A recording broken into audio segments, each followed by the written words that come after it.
There we are. Now we're live. What's up, Jay? Not much, man. What you been up to? Um, I was really tempted to go fishing tonight, Mm-hmm. but I had this commitment. But Yeah. you know what? You know what next Tuesday is? First monthly. I'm sorry, first weekly. Our first league. Yeah, Yeah. Yep. yeah. I'm excited about it. Which will be cool. I'm pretty excited about that. So we're gonna have to figure out what we're gonna do with this deal here. We may just pick a different night and Mm-hmm. make it a shortened deal through the season where we just kind of recapping what's going on. Yeah. I was thinking about Wednesday, maybe. Like, post Tuesday. I'm not sure Wednesday, Wednesdays. I don't know Wednesday, if that works. Sunday. I don't know if you guys out there who are listening, we have 0 people watching right now, but they'll be on and watch sooner or later. But Mm-hmm. if you guys are join us and there's a night that you guys have some time that maybe we can come on, we'll see what we can do with it. Mm-hmm. I don't know, Sunday, Wednesday, something. I mean, it's hard because everybody's busy fishing. Yeah, I You know. know. It's Hey, only you know starting to what heat up. else? Yeah, dude, it's so nice that we had this hot weather, and Mm-hmm. I'm really excited, and I think fishing's really going to start turning on. Well, And I went to Walnut never really kicks my ass ever, really. But yesterday I went for a couple hours in the evening time. I would say like got there maybe 5:36. But all the grass is blown around. I think fish was confused. The fish were confused. yeah, Um, I got one bite and it was like two walleye. I'm sorry, I got two walleyes and no bass. really, Yeah, and it was just so weird. And I talked to some guy boating and he was catching them off jerk bait on the middle of the lake and really, huh. fishing little like crappie jigs for bass. I was like, man, yeah, they're super confused right now because we had all that wind and it heated up so fast. Yeah, So, yeah. So anyway, now if we can just get the wind to stop blowing, oh yeah, I know, just I a little mean, bit. I'm okay with I like mean, 10 miles, 5 miles per hour wind. No wind is not yeah, good though. yeah. I tell you what, on Sunday we're gonna get with CP here in just a second and talk about Wanahoo. I was happy to get off the lake at 10 and go drink beer all day. I saw you. I was like, is that James's car driving away? And I'm like underneath the Yeah, bridge. I was like, I haven't seen him in a while. Maybe that's when the wind picked up. You really had to really focus and get that early morning bite because then the rest of the day, boy, man, it was a struggle. That's for sure. yeah. I had to. So I pulled off at 10 because I was having an issue with my drive, so I needed to Uh huh. tighten some things up on my drive. Hmm. And when I got off and I went up to my car to get my tools, and by the time I got back, like 6 guys were getting off the water. Yeah. And but some of those guys were like, "Hey, I want to stick, kind of hang out, and, stick around for awards." And I was like, you know what, that's cool. I'm gonna hang out with everybody and Yeah, just have that's a good good. day. It was I'm still a glad. good day, man. And I love my boat. Don't get me wrong, but it's not super responsive in those winds. Like it's hard to turn, you know. Yeah. Yeah. So anyway, so tonight we got CP with us, and we're going to bring him on here in just a second. I do want to say real quick that we are less than 90 days away from our fishing for family, so we're really going to start ramping this up. Um, Everybody should have, or if they don't have, one of the fundraiser pages where you can do like a fishathon. Hmm. I'll reach out to everybody and make sure that you're set up. We really want to kind of push this thing. I know we've already raised like $2,700 or something like that. We have big goals for this thing, and it's going to be a lot of fun that day. It's August 6th. All Omaha public waters, kayak, canoe, boat, belly boat, bank, whatever, however you want to fish that day is cool. Hog trough, catch board, whatever kind of stick is on, whatever kind of measuring board you have, as long as it has 1/4 inch measurements, that's going to be fine to use. And then we're all going to get together at Cross Strain at the end of the day and have awards, and we got some things we're going to auction off. Yeah, what are you drinking? Fairy nectar? It's still my Czech style pilsner that I really like. And I Yeah. like it because it looks like a Filipino flag minus the stars. It's an our flag, but it's the same color pattern. So I feel kind of good about it. Well, I myself am drinking the Oh, fairy fairy nectar. nectar. I have a case of it right over here. Yeah, super cool. By the way, and you left early that day, right? Yeah, I had left about an hour and a half So early. Today. Tyler from Cross Train came out. He fell down the stairs and Oh yeah. screwed up his leg or shoulder or all Hmm. kinds of stuff. Guy showed up with like a couple cases of beer for us, and I Amazing. thought that was super cool. They're good friends of the club and just good people over there. So Yeah. we are glad to have those guys fishing with us for sure, both cross strain and pint 9. Oh, for sure. Jimmy Watson was out at Wanahoo.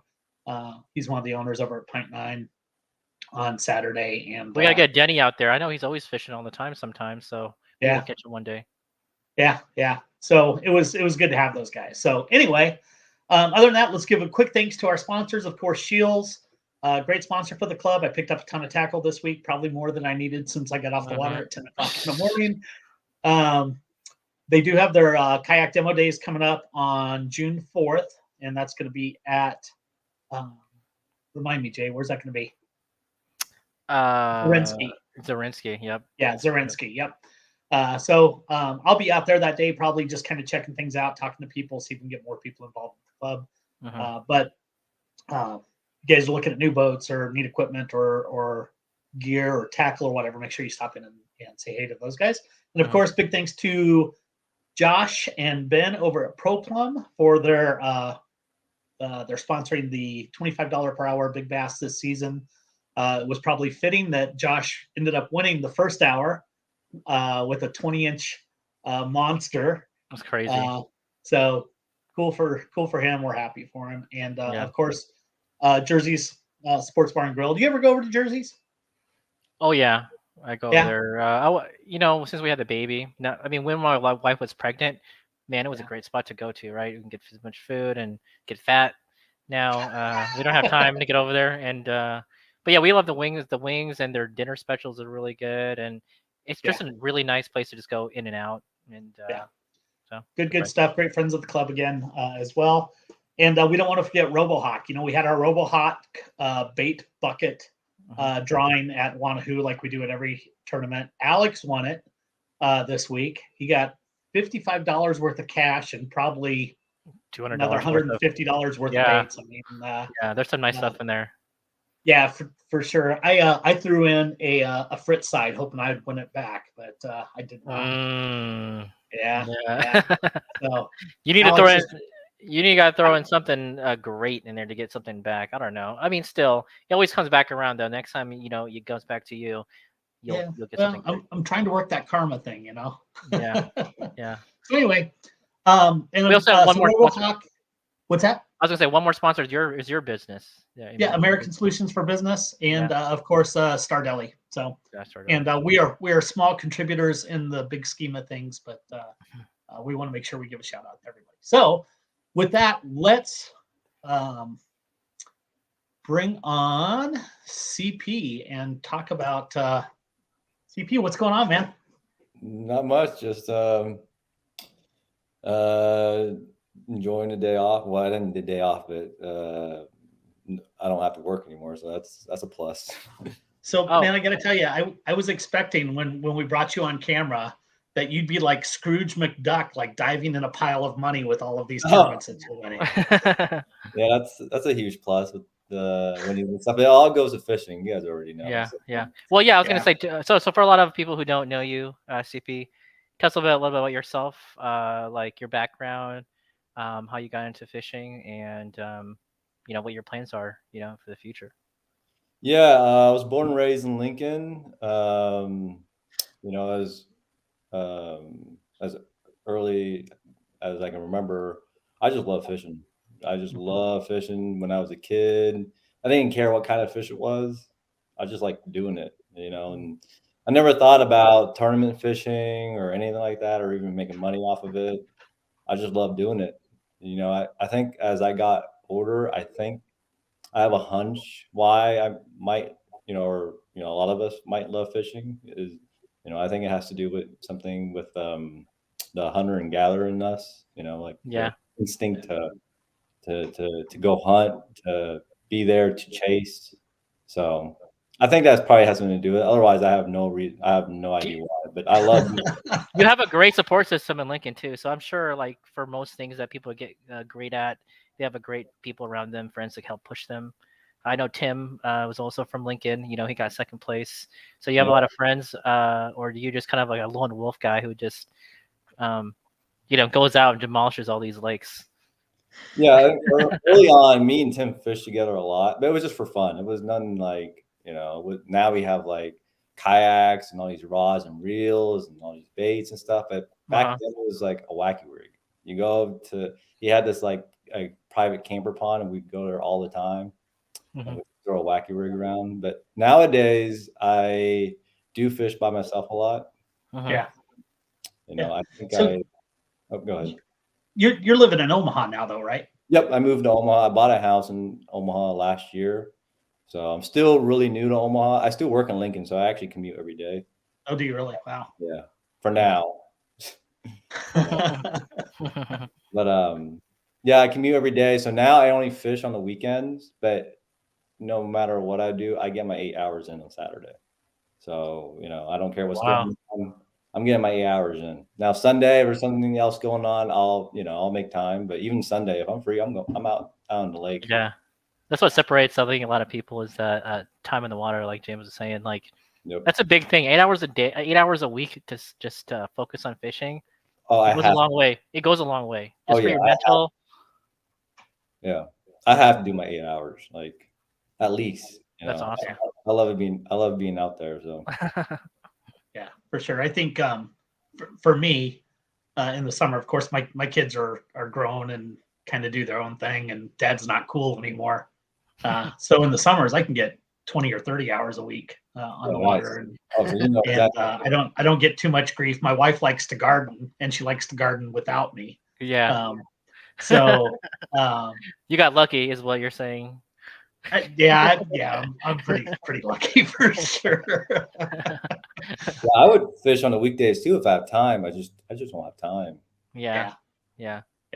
That's the other thing with my job. Like, you know, if it's a slow afternoon, I want to cut out at 3 and go fishing, I can go fishing. Oh, that's awesome. Nobody yells at me. Of course, I'm commission only sales guy, so if I don't sell anything, I don't make any money. So we eat a lot of ramen in the summer, is what I'm saying. All right, man. So let's jump into the Capital City Clash first. Okay.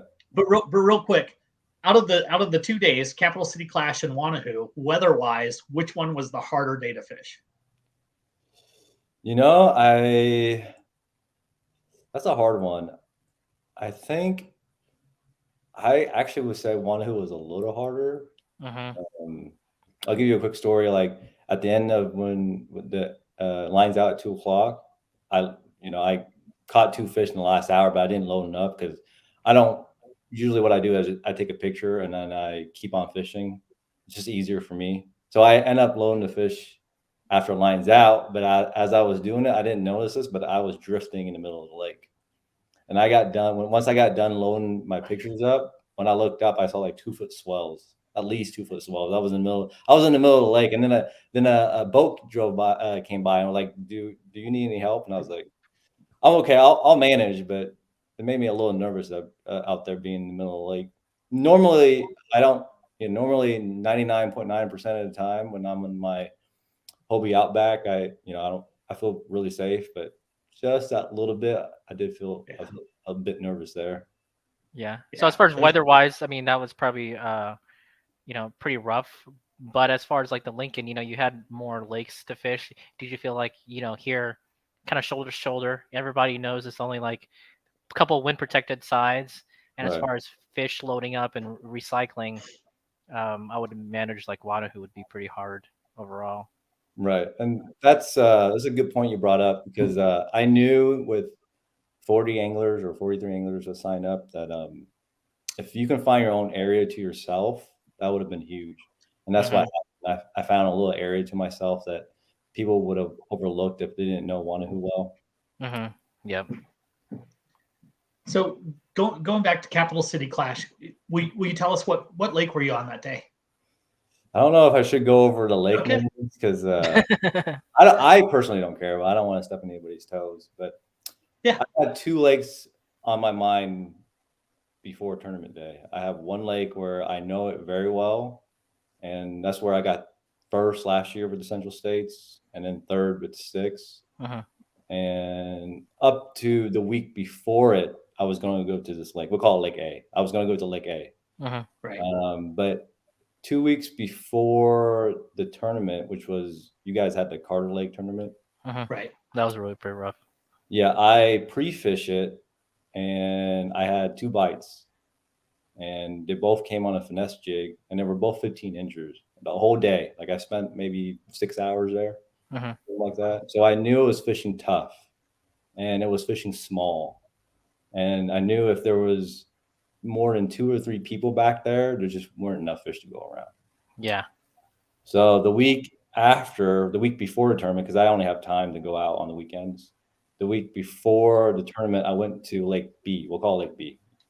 Jay, you were there last year. Well, I won't call it by name, but you know where it's at. Yeah. That lake has been known to burn people before, but there's size there. Mm-hmm. And I went out there, and again, it was windy, but I got on a spinnerbait bite, and I ended up catching. There's an area I caught a master angler and a 17-incher on a spinnerbait. Wow. Right. That's big. That's huge when, like people are barely catching limits. Like if you look at the list, like over 50 per people didn't or 50% didn't catch limits, right? Right. That Lincoln Rotor. So Yep. it's huge. Yep. So that's the week before. The week before I pre-fished it, I got on a spinnerbait bite. That one area, I got a master angler and a 17-incher, and then I went around the lake, and I ended up getting a limit around 80 inches. So it was basically decided I was going to go to this lake. I wasn't going to go to the lake last year that I did well. I was going to go to this lake. Right. Yep. So let me ask you a question. Do you, you had your mind set on going to these lakes because of your previous weeks that you fished there. Do you keep track of like weather and water clarity, thinking about those type of things and how that plays in factor in getting your bites? Do you, because you already said on that type of fishing based on what you caught them on, do you feel like you had to change it up on tournament day? Yeah, more so when I pre-fish, it's just more so I want to see how the bite is. Obviously it's a week out, so a lot can change. Yeah. The conditions, the weather didn't change all that much. I actually think a cold front came through. So actually, Yep, exactly. Yep. So to me, it's not so much water clarity, but more so where are the spots I'm going to start out at. Because when I do a tournament or even pre-fishing, I always keep an open mind, because you always have to keep an open mind. Mm-hmm. When I go into Cavite City Clash, I'll let you know. Like when I started that spot that morning, I did the same thing, same spot, spinnerbait. I caught 3 12-inchers. That's it. Yeah, So, hard to win a tournament with 3 12-inchers. Right. So you got to make adjustments. I mean, it's all about adjustments. But when I pre-fish, it's more so, okay, I want to figure out the spots. I want to see what kind of bite it is. Is it a good bite? Is it a bad bite? And then do what I can on my end. And then on tournament day, you just got to, let it play out and then make adjustments the rest of the day. Yeah, for sure. So what were those adjustments? I mean, what happened that got you the win at the Capital City Clash? What was it? Yeah, so I started this area, and like I said, I was on a spinnerbait bite the week before. And so I started with a spinnerbait again in that same area where I caught the master angler and the 17-incher. I spent 1 hour using, it's not a very big area. I was using a spinnerbait, and I caught 3 12-inchers, and it wasn't happening. So I left. I crossed the lake. I fished another part of the lake where they were still biting the spinnerbait, and I caught a few fish. I ended up catching my second biggest fish on a spinnerbait. And then I lost a couple of keepers too. I lost because I don't fish clean the last couple of weeks, honestly. I lost a good amount of fish. But what happened was I was reeling up too much line, and once you don't have enough line out, they have levers they shook off. So I shook off 2 keepers. I think they were like at least 15 inches. And so by the time I was done fishing a spinnerbait on this part of the lake, I had the 17-incher I caught, the 3 12-incher, and a 14-incher. Oh, wow. This is like halfway through the day. That's good. So do you think the water temp, did they change that big thing for you, water temp, or just your style of fishing? I think northern strain bass has more, I think water temperature affect them less after the season has gone on. Early in the season, yes, but like the further you go on a season, even though temperature might be down, they're more accustomed to that water temp, like in their 50s. Like the last 2-3 weeks has been around the 50s. We've been having cold fronts come through. I think that's over. I think the fishing is going to start picking up now, and Yeah. you don't have to fish as slow. And I think power fishing and reaction bite is going to start coming on here pretty soon. But yeah, halfway through, I didn't have a. There we go. That's the limit. So I basically had the only keeper. My first 4 hours was the 14-incher and the 17-incher. Wow. So did the weather get worse throughout the day then on that day here in Lincoln? I was at 12 Mile in Lincoln. So did that progress to get worse throughout the day? I didn't think so. I didn't think it was anything I couldn't manage. I like it. I think it's fun, but the rain and the wind. But anyway, so going back to Capital City Clash, the bites start dying down. They weren't biting the spinnerbait anymore. Now, if I can get away with it, I always throw a moving bait. To me, it's more fun, And plus, I think I increased my chance of getting by a big one much more with a moving bait than something slow. But when the bite gets tough, I pick up a jig and I work cover meticulously. I work cover very well, and that's what happened. So I picked up a jig halfway through the day. The spinnerbait died. I went to the area where I started, where I caught the master angler in a 17-incher the week before. 3 casts in with the jig, I caught my biggest fish. I lost another big one too. Again, I didn't fish clean. I was using too soft of a jig rod, and it got off. I didn't get a good hook set. It ran towards me. I reeled up the line, didn't reel up enough line, set the hook, and it wasn't a good hook set. He shook it off. It felt good. It felt like a keeper. But I ended up catching the 17, the 16, and the 14 on a jig. I caught a few more fish, but once I lost the big one that came towards me, I thought I lost the tournament because I did not fish clean. I lost 3 fish. But yeah, it actually ended up working out. That's crazy. Like I even saw this at Wanahoo, but I saw multiple people catch in waves, catching fish off of worms and also moving baits, right? So for you to switch like in the Lincoln from a moving bait to a jig, especially when winds are so high, I mean, that's a crazy adjustment. Like you got to think about it. It's almost like you're flipping a coin and just going to do something totally opposite. Yeah. The way I see things is that if they're not chasing, if you pick the right moving bait, and you can tell early on in the morning if it's the right moving bait or not, because I would try, like Wanahoo, I try a square bill, I try a spinner bait, I try a buzz bait. And once I concluded that they're not biting on a moving bait anymore, then I slow down. I pick up a jig and I work, so for me, it was a no-brainer with the Capital City Clash. I was going to pick up a slow moving bait and work it slow, Right. If I can get away with it, I power fish. I rarely nowadays use a spinning rod. I just think the rule of thumb is the bigger the bait, the bigger the fish. Yeah. But however, I said at starting out, if you want to gain confidence in bass fishing, which we all been there, and I've been there, you have to finesse fish. You gotta pick up your spinning rod, Nico, Ned rig, drop shots.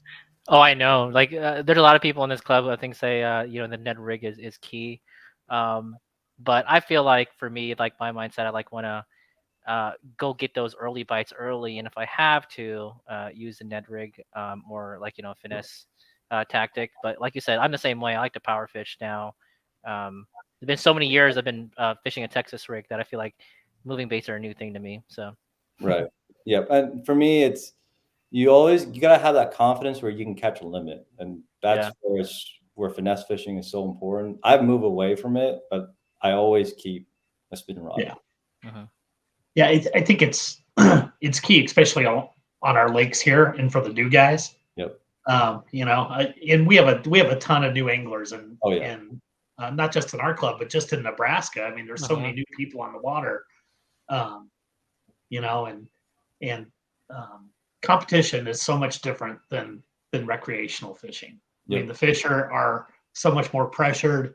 You put a lot more pressure on yourself. You make slight changes in the way that you do things, and it makes a huge difference. And we had some guys who fished all day on Wanahoo and they zeroed. Well, so what, right? I mean, it happens to everybody. Oh yeah. But you have to make those adjustments from rec fishing to competitive fishing because It's like golf. I always say it's all how you manage your misses, right? Right. It's all good golf is all how you manage your misses, not where you're gonna hit home runs all the time.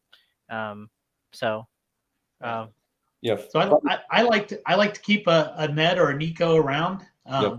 if I'm struggling because I feel confident in the ability to at least put some fish on the board. If I'm having a hard time. So I think it's pretty sound advice for the guys that are new, or if you find yourself in a situation where you're struggling. Exactly. I totally agree. I was gonna just mention it's like before I got into the club, I knew CP, seen him online. He was part of the Sticks, and granted he's now with fishing with Central States. But I think what separates a lot like CP and some of the new guys who have been around the block is just their confidence in times where it's rough, like keeping the positive attitude, like you said. For the new anglers, you're gonna have days where you're gonna zero out, but just know there'll be better days where you can still come out on top and just it's just all a mental thing, really. Yeah. Here's a story I like to share. So when my first tournament ever was at Lake Wanahoo, and I think it was like 2019, and I skunked, and it hurt. My ego hurt. I didn't fish the next couple of tournaments, but that's Oh no. the story is, hey, I skunked my first tournament, and it sucks. Like I understand where people was coming from, and then but this is where Marty came in because he was very vocal about the Nico rig, and it works. Like it catches fish. Yeah. So I started using the Nico rig, and Tim introduced me into the Ned rig, and I was catching a lot of fish. Not big. Sometimes you'll run into a big one. It doesn't mean it doesn't catch big ones, but you'll catch a lot of numbers. And sometimes people ask like, okay, you got to be confident, but how do you get it? You get it through positive feedback. Right. Really, the only positive feedback we have in fishing is catch fish. Catch fish. So yeah. for all the new guys out there, I would say try out the Nico, try out the Ned rig, try out the drop shot, spend a lot of time doing it.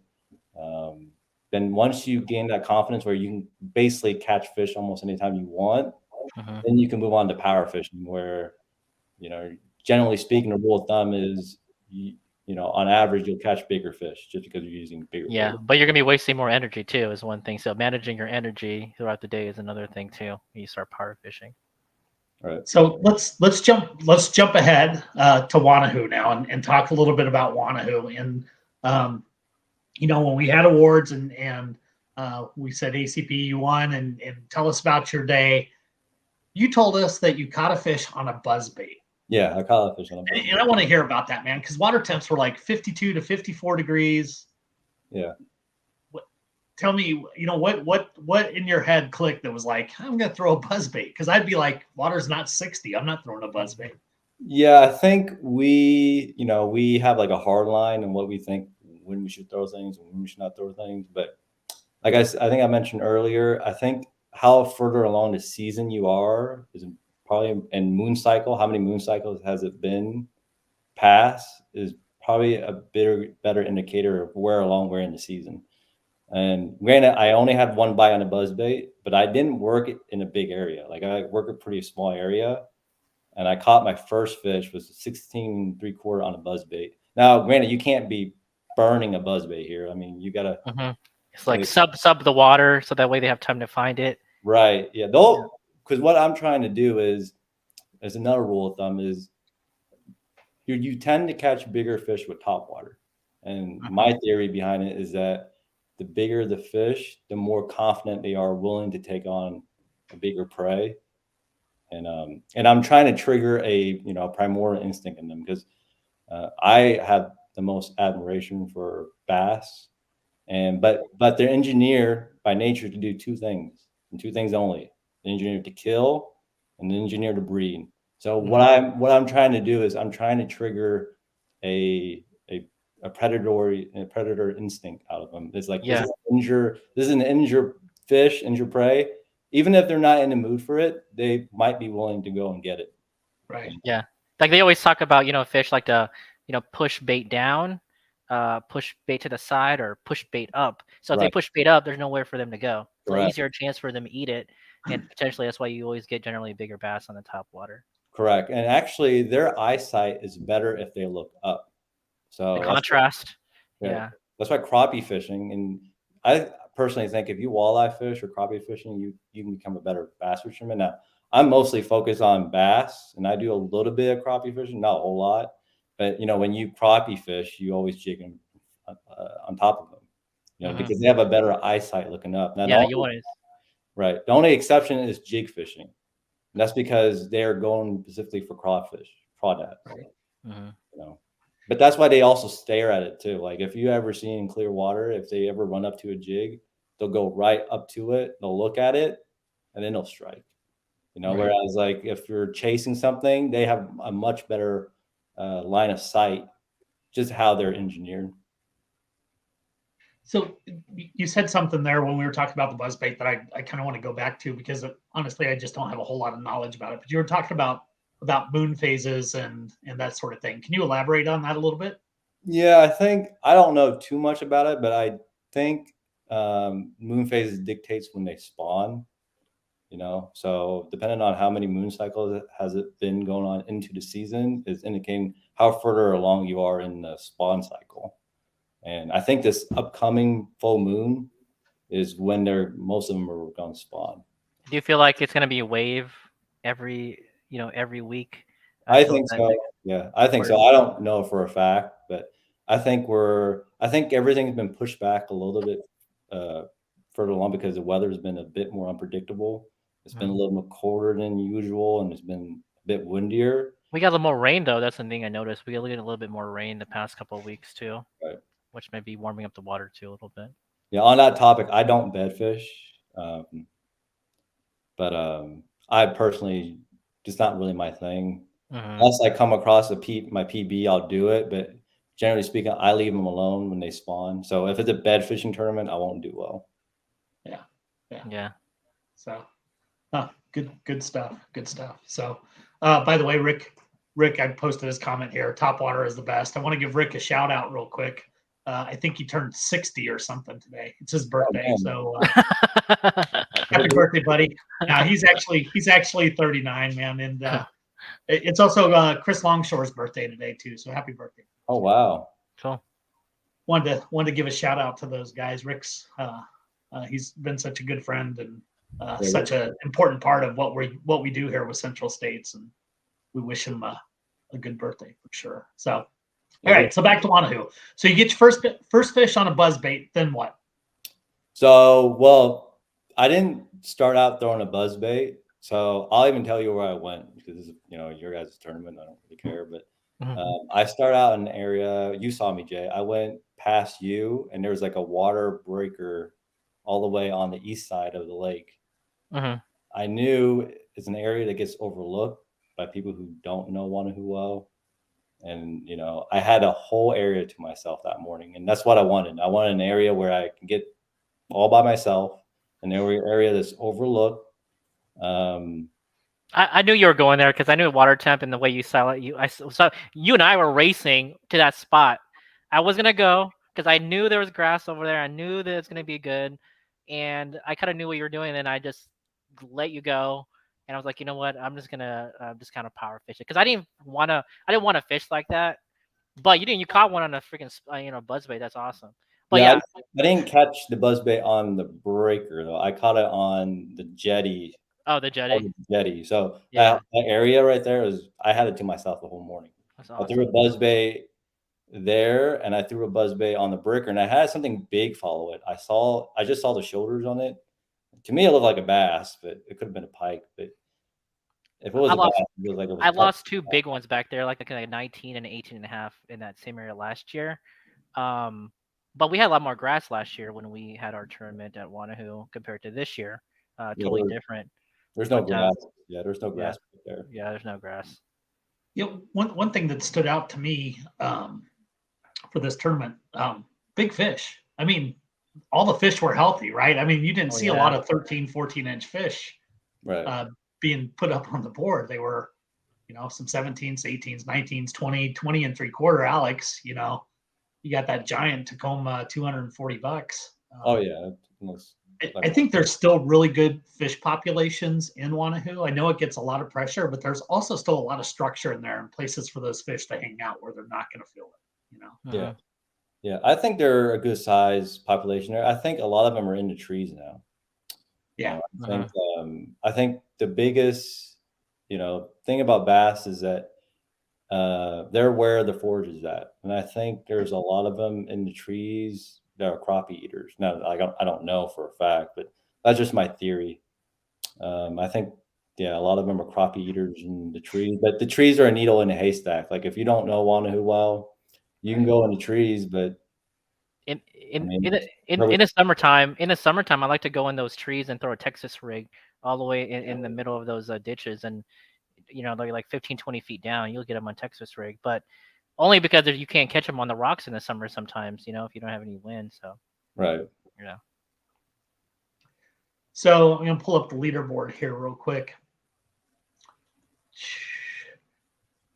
All right. So at what point did you kind of know that maybe you had Tim's number, right? Like, Uh, well, so by 12 o'clock, I think he uploaded his fish around 11 or something like that.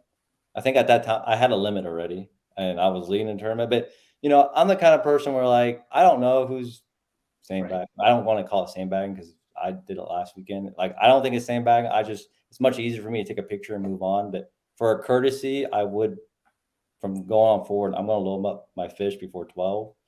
But once I saw him once I saw him loading his fish, I knew he was on a crankbait bite.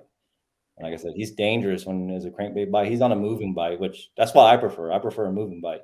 I think it's much more fun to fish. But after the morning, I fished a jig the rest of the day. So, yeah, I think, like I said, I'm just as competitive as everybody else. I want to win, and I fished to the last second. So even though I knew he was on a crankbait bite, I was going to try my best. And, when you try your best, there is no regrets, and anything happens after that, out of your control. Yeah. It is meant to be. But Tim's a good dude, and he's a really good fisherman. I know how good he is because we fish a lot together. Right. Yeah. What? So you picked up 2 upgrades in that last hour. Yeah, I made a move. I went to the water breaker on the east side, but the one further up.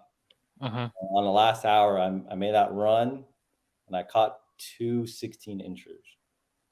And that ended up being the difference. Otherwise, I would have got second. That's crazy you say that because the wind direction changed a little bit, and I knew that area would have got some fish because I can still see the fish all the way out, suspended a little bit. Oh, Not did you? suspended, yeah, not suspended, but out over there because I saw another person over there catch another fish in that little break area. So It's funny because I didn't see anybody at that time. I think it was like just maybe right after, before or after, or something like that.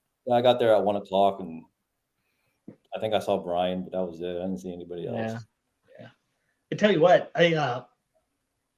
after having 43 guys on the water that morning, I wouldn't want to put any more people on that lake. Yeah, no, I agree. I mean, we were really kind of maxed out there for room. Yep, and that's why it was so important for me to find an area to myself. I knew Wanahoo, anything more than 30 is just, if even 30 is too much, because the northern side of the lake, I went up to the north side of the lake too. I didn't go up to the creek, but I went up to the island where I knew I found fish there last year, and it was muddier, but I didn't catch anything. And the north side always fish much tougher than the south side. Yeah. And the creek is a wild card because if you go up the creek, it's a long run. I mean, you're wasting a lot of time if it doesn't work out. So I knew I didn't want to go to the creek. But do you think fish are still sitting on that north side in the creek? I think there are fish back there. I just think I don't know where they're at. They're probably in the creek, but I don't spend a lot of time up there, so I don't know how well to buy it. But I for sure know there's fish up there. Yeah. Now, what they're relating to, I have no idea. Last year when I went there, there's nothing but carp and pike and stuff back there. I didn't catch no pike this time around, though. That's for sure. Yeah, I don't want any pikes. Not a fan. The first tournament I fished at Wanahoo was 2018 for MKFS, and I can't even remember how many people Nate brought out there, but maybe 70 anglers or something. What? It was crazy. What? Yeah, it was crazy. But back then, it wasn't all silted in on the north end, and most Fishing was most good of the back then. field, most of the field, probably half the field fished that north side of Wanahoo back then. Yeah, I mean, it's crazy how the lake has changed in 4 years. it's almost unfishable. Actually, a funny story. A couple of years ago, I usually go on the sides of Wanahoo to get to the creek, but it was so I couldn't tell how silted in it was because you can't tell how deep water is. But as I gotten closer, this is on the east side where I tried to go on the east side and go around to the creek. I got stuck. I was in my PA 14 and I stepped out and literally like my knee mud got sunken up to my knee and silt. That was not fun. So I don't ever venture. If I'm ever going to venture in the creek, you got to find a creek. Don't ever go left or right. Yeah. Yeah. I was Stay thinking in the about one. channel. I was thinking about one day just camping on Pork Chop Island, just like camp there and just sit there and see what comes out. But does the wildlife people manage that northern part anymore because of all the silted in stuff, or no? Yeah, I don't. Do you know what I'm talking about? When When they open it up? that water, that jetty that comes across, the Corps engineer made it specifically to keep the silt from going down south. Yeah. It's doing what it's supposed to do. It's just there's a lot of silt back there.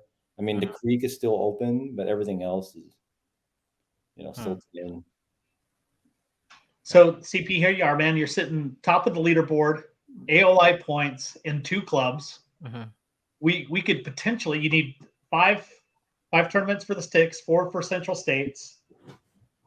We could potentially be talking to The first a double. dual club angler of the year.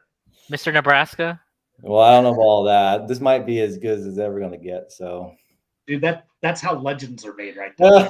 Yeah. There's something I do want to point out. All the lakes I've done well are all the lakes I know really well. If you look at my tournament history, Omaha, Lincoln, Wanahoo, like last 2 years, I've cashed checks on Lincoln and Omaha or Lincoln and Wanahoo. Right. So it goes back to the more time you spend on a lake, the better you are at it. Yeah. And that's why this year I'll spend more time pre-fishing when I'm going out to lakes I haven't been to, whether that's in Iowa or Western Nebraska. Because usually what I usually do is I don't have time, but what I do is I take one day off and drive all night, get there, pre-fish for 8-9 hours, whatever it is, sleep in the truck, and then fish all day, and then drive home. Do you? I know with what you're saying is like trying to expand into lakes that you're not accustomed to. Are you focusing on what you like to do and working the area around your strengths, or you just go out there and decide, hey, this is what works best here. I'm gonna go ahead and adjust and have a plan A, B, and C for that just specific fishery. Yeah, I always stick to my strength. Mm-hmm. When you get to a lake, you can figure out, how that lake fishes, what they're relating to, what depth there are. There are always going to be shallow fish, and generally speaking, I fish pretty shallow. Like all the fish I caught at Wanahoo were in less than 3 feet of water. So, fish or strength is what I would say. But also, when things aren't going well, don't fish how you like to fish. Fish what is being called for. Like that's what happened at Wanahoo. I think a lot of people were fishing too fast, where I was fishing really slow. And Ricky can attest to this because he saw me working that rock point on that curved jetty. Mm-hmm. This is his words. He was like, "You were going nutty on that rock point," because I spent like a half an hour fishing at one rock point because it was a wind-blown rock point, and it just looked too good to not have fish. I ended up catching a 16.5 on it, but I also spent like a half an hour fishing that little area. Mm-hmm. That's a good point to make because in the morning I caught mine. With the wind not being so fast, I was cranking kind of slow, and I got my bites that way. But as soon as the wind picked up, I thought that maybe the wind picked up, I need to go faster. No. Right. So and then exactly, I learned that. Then I got missed a couple on a slower bite on a spinner bait, but they were short striked.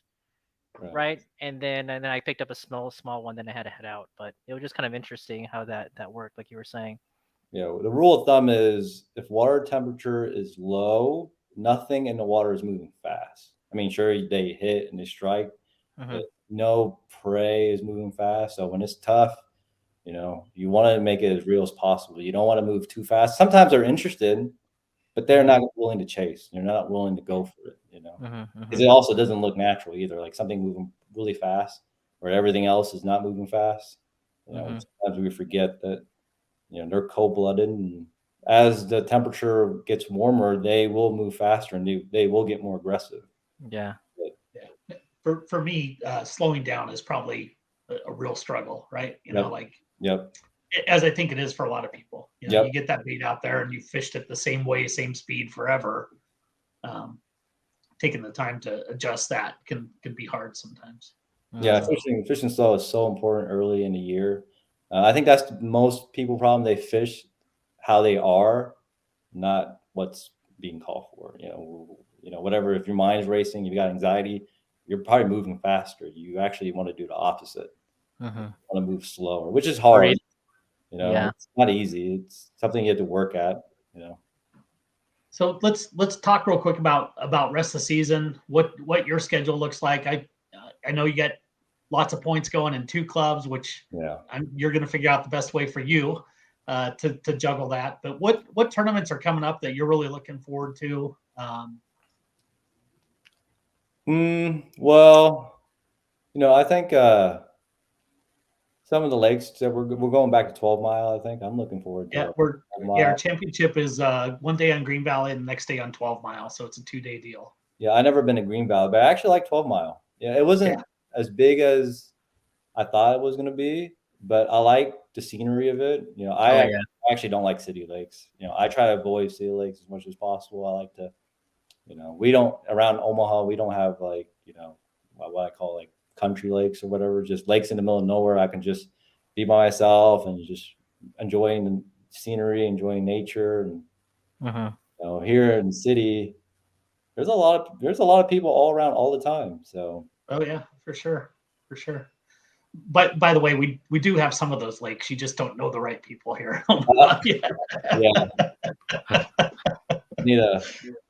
There's a few of them that aren't too far out.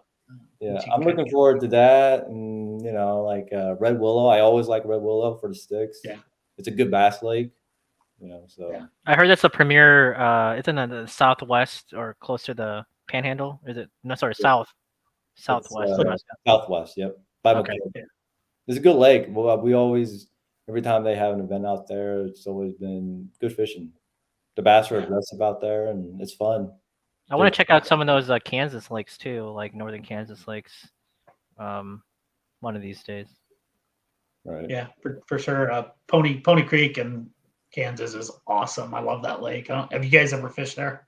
Yeah, actually, years ago, Josh Workman took me there, and it was fun. Yeah. This is when I first started like doing kayak fishing. I didn't know what the hell I was doing, but I found a school of them. They actually school out there when I was there that one time, and I was just smoking them with a chatterbait. Is it a big quarry, Pony Creek, or is it just a big? What is it? Just a man-made lake, or what kind of? Yeah, it's a big man-made lake. I mean, there's rock. Pretty awesome.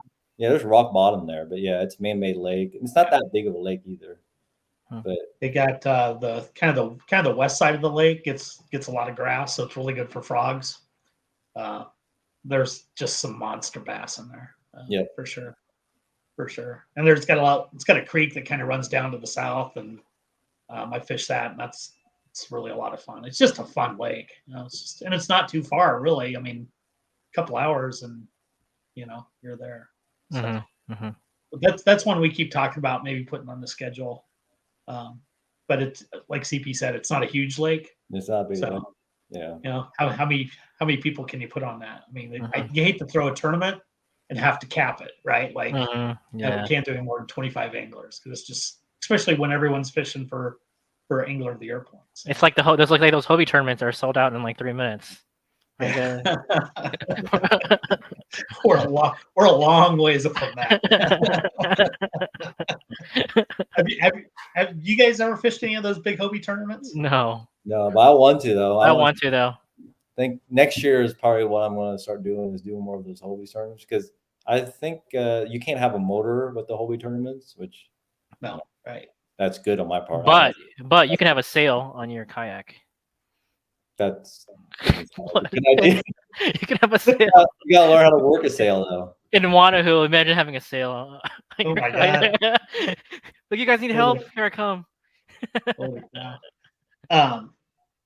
Yeah. So you want to, and you and I talked about this a little bit the other day, but you want to kind of chase some of those national trails a little bit more. And Yep.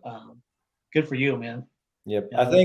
Yeah. I think those brings a little bit different kind of skill set. You have to really break down a lake, which the lakes around here aren't that big. Like it's not that hard to break down. When you go to like Truman or whatever, you got to really break down a lake. I don't care how good you are, or KBD or whatever, but if you're not around fish, you can't catch them. You got to be around fish. So, that's something I'll probably end up learning the hard way. You're probably not doing well. We'll I was see. gonna say in some of those tournaments you can't cover water like you have in a speedboat, right? You can't be like I'm gonna go run 3 miles. I mean, 20 miles that way and then 20 miles the other way or whatever. You really got to do your homework, before you head into those tournaments and have a good game plan. And hey, if option A doesn't work out, what's my closest option B? So I'm not spending all day running from one point to the next point. Mm-hmm. Right. But totally different animal than fishing a Prairie Queen or Yankee or one of those lakes that you can cover in a couple hours. So you're back. With us? I was gonna say you're in Omaha now. So what? You said you like obviously Wearspan. You fished that a lot. Any other good lakes that you like around here that you found? I like Prairie View a lot. I don't know if you guys ever been there. Oh yeah, I love Prairie View a lot. I try not to touch it. I'll try only fish it every like other year. I probably shouldn't have said it, but yeah, it's actually but yeah, Prairie View. It's clear and it has, I believe, eelgrass in there, which is it's amazing. It's clear, like it's like 4 or 5 feet deep. You can see it. You can throw swim baits there. There's a lot of nice brush piles in there too. Yeah. But besides that, I don't know. I kind of want to go to Summit, but I haven't made my way up to Summit yet. Oh yeah, we did that last year. We had just a friendly gathering organized thing up there. Right. Well, I like Summit. I've always done pretty well up there. I haven't found a ton of big fish, but there's you can definitely go up there and catch a limit for sure. Plus, I like throwing a frog, man. Like in the summer, I love throwing a frog, and it's got some great areas for frogging up there on Summit. Oh yeah, I mean, there's another lake up by Wanahoo, a Checkland. Is it that one? The Checkland Lake? Yeah, there's Checkland too. I've never fished it, but yeah, there's Checkland. I heard that was a good one. There's a few lakes out there, some smaller lakes out that way too, and I'm not going to talk about them because they hold some good fish. But you gotta keep secrets. Yeah, for sure. But there's definitely some good water around, and even within an hour of Omaha, you can go find some good fish and get on some good water that you're not going to run into a ton of people. That's like, I know so many guys in our club, including you, Jay, love fishing walnut, and I hate walnut. And it's not that I hate walnut; it's that I hate every bank angler on walnut. Like it's just there's so many people there, and it just drives me crazy. I like walnut because everybody go fishes the same thing, but there's different ways you can fish walnut. That people don't really touch because people don't want to get stuck in some of the stuff, and the boats can't get too shallow.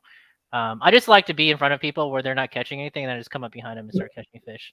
I'm just like, I just like to get it out of the way. I'm like, hey, I'm done, and get my fish for the day, and then leave. That's why I like Wearspan, because Wearspan, there's not a whole lot of bank angling you can do. I mean, right. It's also a bowl. There's not a lot of cover at Wearspan. No. There's the riprap up towards the dam, and then there's the roadbed, right? I mean, or the dam.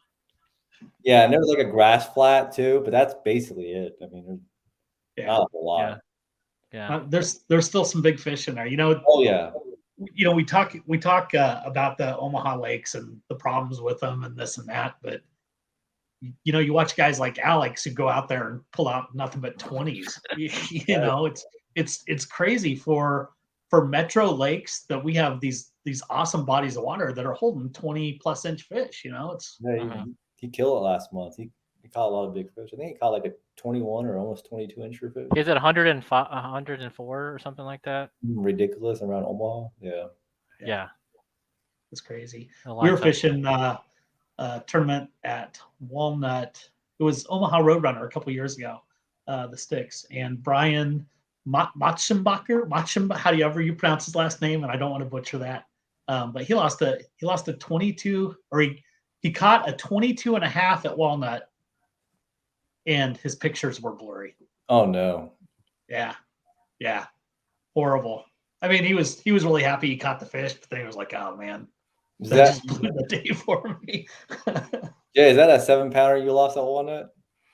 Yeah, the first day I took my I was at Tyler with me. I had my live scope my first day testing it out. I was like, I'm just gonna test something. And then Tyler's like 50 yards. I pull it out and I'm like shaking because at this point I was about to sign up for the monthly. I was literally on my phone before I caught it. I was like, I should, because something crazy is gonna happen. Sometimes I'm a type, I play so many competitive things. I know when something crazy is gonna happen. Like I just have this feeling sometimes when things crazy happen, I have a feeling something was gonna happen. And then it did. And it did. And I was like, and then anyways, I got the fish and it was like, I've caught CP, I've caught an 8-pound, 8-ounce here in Omaha. That was 23.5 inches. So that's stuck in my mind. This fish was equally almost as long. And I measured it and it was above 22 because I had my board side and it was kind of all ramped up. But I wasn't in any competition. So I don't really care about the weight. I was thinking if I had a scale on me, right? Because I wanted to see, I've caught a 5, 6, an 8. I'm trying to catch a 7-pounder. And I was like, I was shaking. I was like, this could be one. Like, I could feel my back for the 7-pounder I've been trying to freaking chase for, I don't know how many years now. I get on my Amazon grippers that I have. I put him over to the left side, and he just had a spurt of energy because when I caught him, he was like a walleye. I caught him like a month ago, right? It was like super cold water.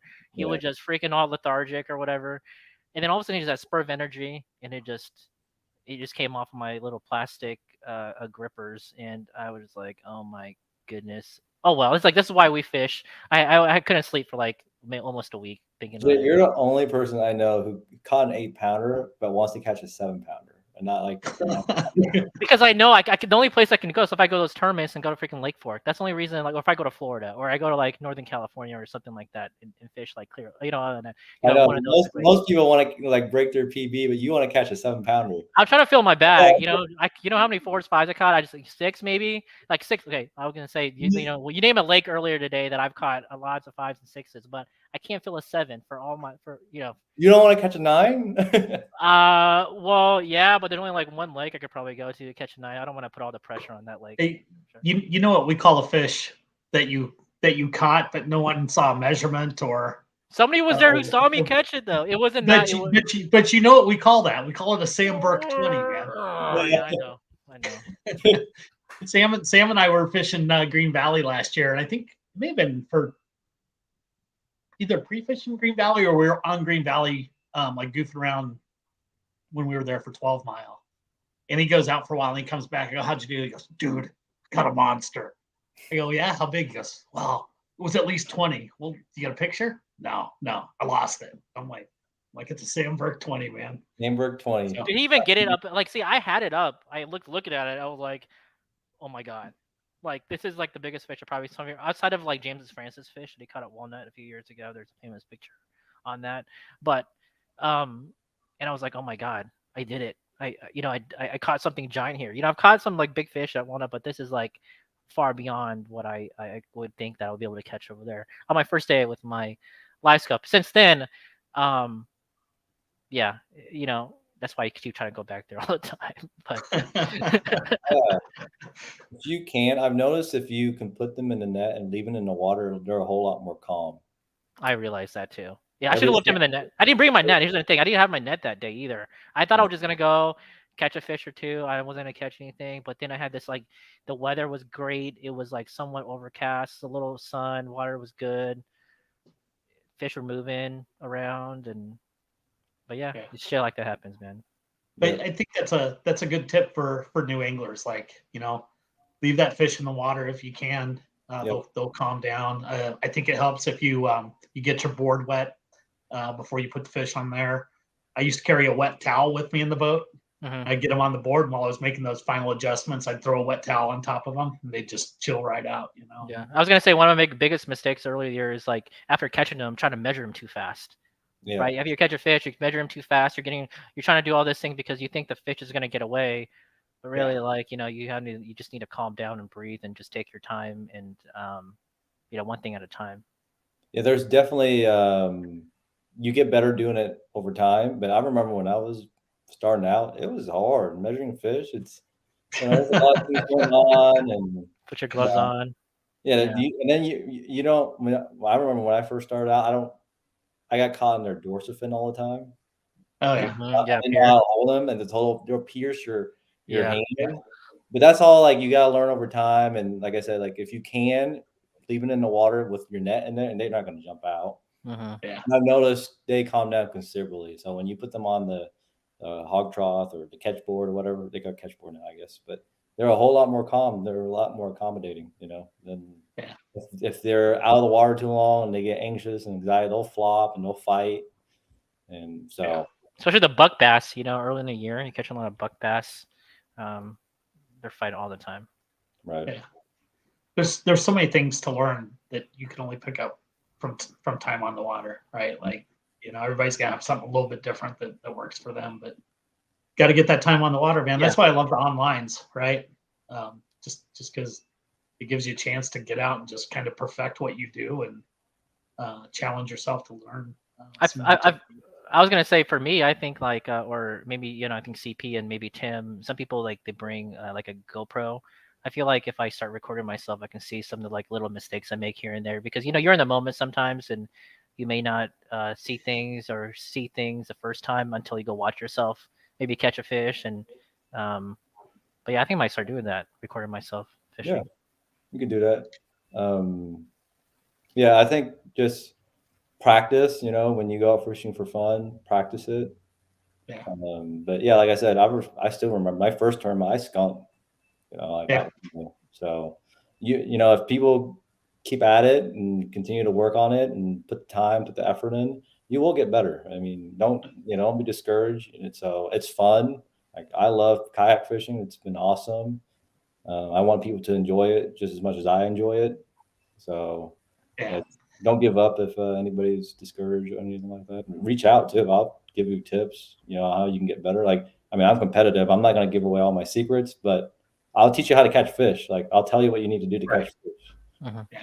And I think that's important. And like, some of the guys have been around for a while. And I think it's important that we continue to get new anglers on the water and we take a little bit of time to spend with them on the water. And,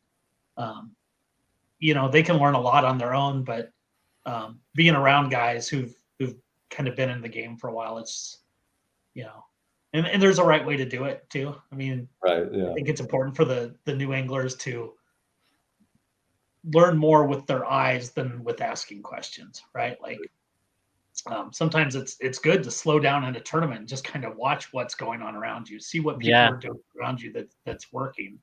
And there's nothing wrong with that. If I see Jay 50 yards down the shore and he just busted a big one on a crankbait, I'm paying attention to that, man. And I'm going to adjust my game plan from there if I need to. So, right. Tyler O'Brien here says,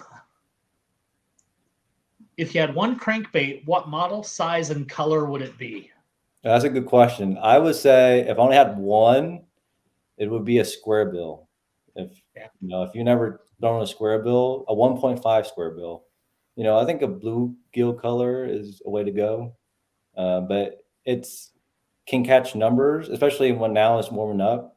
And with a square bill, you could throw it almost to anything. It can get through almost anything, and it's fun when they're on a crankbait bite, and it's easy. It's a shallow water crankbait. I think it dives down to like 3 feet. They work great with ripraps, even with laydowns too. Yeah. So I would strongly advise, if you're looking to get into crankbait fishing, start out with a square bill. A 1.5 is the way to go, and then one of the things I picked up from Tim last year at Wanahoo was some square bill stuff, and especially on those hot windy days, getting into that bluegill pattern.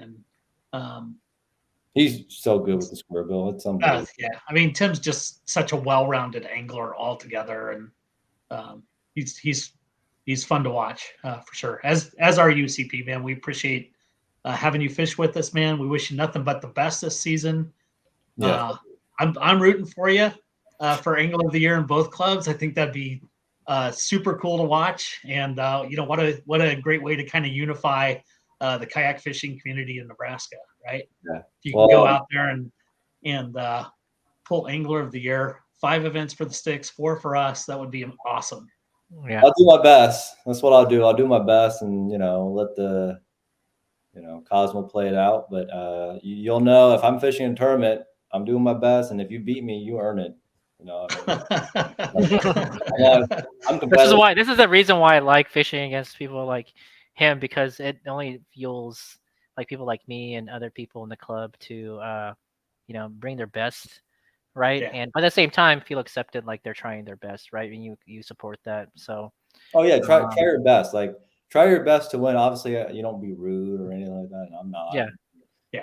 But on the water, listen, sometimes I don't talk to people. Actually, I told Tim this. Like, I told him, don't text me, don't call me. I'm on a tournament. I'm completely focused on winning, catching the big five fish. I'll talk to people. Like, I'll talk to you for a little bit, but not a lot. Like, really brief. Like, I'll say a few things. Hey, how are you doing? Blah blah blah. But I'm back into going in fishing, try to maximize my win. Like, basically, look at I call 6 inches at the Wanahoo tournament in the last hour. Like, if I were wasting my time and stuff, I wouldn't probably made it up to that rock in that breakaway. So yeah, Tim was sweating because he, at the time, we didn't know you hadn't posted your pictures yet. I saw Tim, and he was like, Jennifer was getting on him, right? He's like, I think Jennifer's sandbagging, because she had to sit in one spot all day, and she was holding. I knew she was holding some fish, because there's no reason somebody would stay in that choppy water with their 100 amp just running it all day without a purpose. And he was like, I think she's calling. And he's like, I don't know if she catches one more, she's gonna beat me. I was like, man, just chill out. Just chill out. It's okay, And he was like, I don't know. He's like, and then he was like immediately like, where's CP at? Have you seen CP? I was like, no, I haven't seen CP yet, man. And he was dialed in too. He was like, he was dialed in. He was talking Hibble and Chris earlier, and that was awesome. And but for him to make time and still come out, that's awesome. Yeah, he was dialed in. I mean, let's be honest here. Like, I only beat him by half an inch, and if I didn't make that move like I did, I would have lost. Like, it was very close. It was a very close tournament. Oh yeah. Do you and Tim kind of razz each other a little bit when you beat him in a tournament like this? No, I think when we were younger we did that a lot, but now it's just like, Yeah, I mean, what a you guys were so close in inches. I mean, yeah. I mean, the difference literally could have been like, he pushed when he was measuring a fish. He pushed it too hard against the fence on his board and lost. Yeah. Like, I was telling people you can have up to a quarter, so you can keep it cracked a little bit. You don't have to have it all the way close. I don't do that, but yeah, like James said, like, if you can squeeze out a couple, like, even if he tied me, he would have beat me because he had the bigger fish. Yeah. So like, the margin was so slim. But granted, if I didn't catch those fish, I still end up with second. So I mean, it was still nice. Yeah. Because I think I beat Chris Lucas by a quarter inch or half of an inch. I was waiting for Marty. I thought Marty was like on him, but I thought Marty was gonna come back. You could never count Marty out. I know, man. It's crazy. Especially when it's tough. He's good when it's tough. Yeah. I knew. It's crazy because we talked about finesse fishing and Nico and Ned rigs and all that kind of stuff, and you'll catch a lot of fish, may not catch a lot of big fish, but Marty throws that whole idea just out the window. Like, he goes out and he finds big fish on the Nico. You do catch big fish in them. You eventually you run across a big one and they'll take it. But yeah, like I said, when people starting out, look at Marty. Marty's basically, became a great angler by using one technique. I mean, he used other stuff too, but he's really good at Nico, and that's his confidence bait. Yeah. Rick here says no cracks. I Yeah, wouldn't. no cracks, brother. Cracks. A 16th or 1/8 of an inch, I think, is So, okay. make sure that mouth is closed. If Rick can see board through the mouth, he's gonna knock you for an inch. So. Did I tell you the first time I had my first tournament? So Rick is the one who invited me to the club, and along with Jay, I think the first people I met in a kayak. My first fish ever posted. I wanted to. At the time, up to the day that I had the tournament, I really didn't know everything was a 1/4 inch. I was wondering why everything was a 1/4 inch, but I was like, you know what? I'm pretty sure everything's a 1/4 inch. But my first fish, I put it at like, it was like 15 point. I put 15.8. My first, I didn't know that. And he came back, and then all my other fish I posted that day were all 1/4 inch slots or whatever. And he came. The first thing is like, Jay, what did you post that? I was like, dude, I'm just messing with you because I know you're doing it, and I, since I'm a new guy, I'm allowed to do something like that, so it was okay. But he gave it to me. It's not easy when you're new, man. I know how hard it is when I was my first tournament. I Wanahoo, all places. Yeah, I lost. I only fished till 10, but I caught 2 fish on Saturday, and I lost the first one off the board. Oh, did you? Oh man. And it was a little 12 incher. It wasn't like some monster that got away from me, but he was a slippery little sucker. Lob off your board.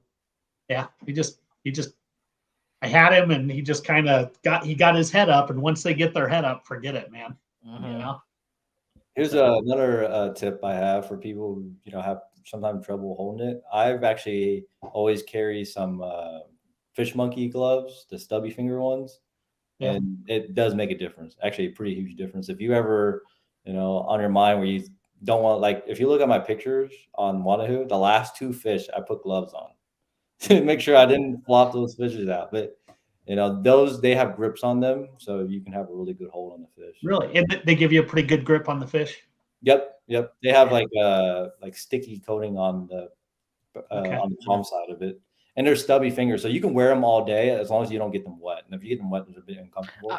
I only put them on if I, obviously this is on the line. I need these fish. I don't want them to jump off. It's windy, so I think half the time I don't wear gloves, but the other half sometimes, like, hey, I'm gonna make sure I'm gonna do everything I can to make sure this fish doesn't jump off the board. Yeah. You guys ever paid attention to the way that Marty puts a death grip on his fish? I do all the time. It's awesome. That thing's not going anywhere. He has like a big old hands too. Like, it's like he's squeezed the eggs out of all the females or something. I was like, that he needs to recover that fish after he puts it back or something. But anyways, I was gonna say, I noticed that you measure yours on your rails on your Outback, and yes, I have a more narrower, ocean kayak, and I have to measure my fish on my lap.